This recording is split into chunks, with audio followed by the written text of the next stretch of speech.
வணக்கங்க. மண்டாடி திரைப்படத்தின் துவக்க விழா அன்னைக்கு உங்களை எல்லாம் சந்திக்கிறதுல நான் ரொம்ப மகிழ்ச்சி அடைகிறேன். இந்த படத்தோட கதை சொல்கிறதுக்காக டைரக்டர் மதிமாறன் வீட்டுக்கு வந்தார். வந்து கதை சொல்கிறதுக்கு முன்னாடி இது என்ன மாதிரி படம் அப்படின்னு ஒரு மேக்கிங் வீடியோ வச்சுருந்தார். அதை லேப்டாப்பில் காட்டணுன்னு பிரமிச்சு போயிட்டேன்.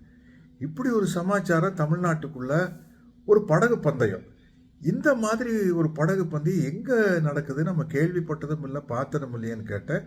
இது ராமேஸ்வரம் ஏரியாவில் ஒரு 100 கிலோமீட்டர்ஸ்குள்ளே இருக்கிற ஒரு பகுதியில் நடக்குதுன்னு காட்டினார்.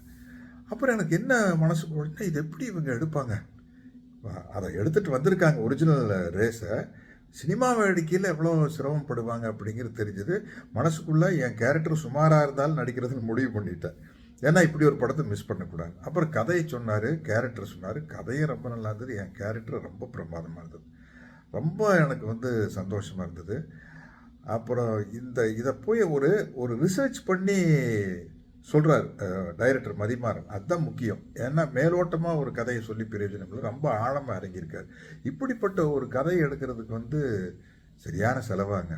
அது hats off to producer Elred Kumar சாரும் கிரியேட்டிவ் ப்ரொடியூசர் வெற்றிமாறன் சாரும். ஏன்னா அவர் ஒரு மாபெரும் டைரக்டர். அவருக்கு இது எப்படி வரும் அப்படின்னு அவரால் கணிக்க முடியும். அப்புறம் ஒரு கடுமையாக உழைச்சி இன்னைக்கு ஒரு நல்ல கதாநாயகன் அந்தஸ்துக்கு வந்திருக்கிற என்னுடைய அன்பு தம்பி சூரியோட கெட்டப் பார்த்தேன், பிரமாதமாக இருந்தது. சூரி எந்த அளவுக்கு இறங்கி வேலை செய்வார்னு நம்ம பல படத்தில் பார்த்தாச்சு. ஸோ இது ஒரு நல்ல டீம். பீட்டர் ஹெயின் ஸ்டண்ட் மாஸ்டராக இருக்காது. அதே மாதிரி எல்லா டெக்னீஷியன்ஸும் பெரிய பெரிய ஆளுங்க. இந்த படத்தில் நடிக்கிறதுக்காகவும் இந்த படத்தினுடைய ரிலீஸுக்காகவும் நான் ஒரு சராசரி சினிமா ரசிகனாக அவரோடு காத்து கொண்டிருக்கிறேன். படம் வெற்றி பெற என்னுடைய மனமார்ந்த வாழ்த்துக்களையும் தெரிவித்துக் கொள்கிறேன்.